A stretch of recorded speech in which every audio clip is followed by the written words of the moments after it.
अहिल्यानगर मनपाचा राज्यात पुन्हा डंका. माझी वसुंधरा अभियानात 11 कोटींचा सन्मान. अहिल्यानगर महानगरपालिकेने पर्यावरण संवर्धनाच्या क्षेत्रात पुन्हा एकदा राज्यात आपला ठसा उमटवला आहे. राज्य शासनाच्या माझी वसुंधरा 5.0 अभियानात 3 ते 10 लाख लोकसंख्या गटात महानगरपालिकेला 5 कोटी रुपयांचे तृतीय पारितोषिक मिळाले आहे. यापूर्वी माझी वसुंधरा 4.0 अभियानातही महानगरपालिकेला 6 कोटी रुपयांचा दुसरा पुरस्कार मिळाला होता. अशा प्रकारे सलग 2 वर्षात एकूण 11 कोटी रुपयांचा सन्मान अहिल्यानगरला मिळाला आहे.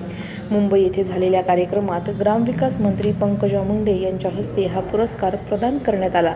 यावेळी महापौर ज्योती गाडे, उपमहापौर धनंजय जाधव आणि आयुक्त यशवंत डांगे यांनी पुरस्कार स्वीकारला. भूमी, वायू, अग्नी, जल आणि आकाश या 5 घटकांवर आधारित उपक्रम राबवत नागरिकांचा सक्रिय सहभाग घेतल्यामुळे ही कामगिरी शक्य झाली, असे आयुक्त यशवंत डांगे यांनी सांगितले. घनकचरा व्यवस्थापन विभाग आणि सफाई कर्मचाऱ्यांच्या मेहनतीचे हे त्यांनी कौतुक केले.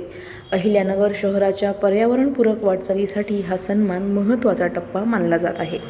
अधिक माहितीसाठी स्टार इंडिया 1 न्यूज पाहत रहा. चॅनलला सबस्क्राईब करा आणि अशाच अपडेट्ससाठी बेल आयकॉन दाबा.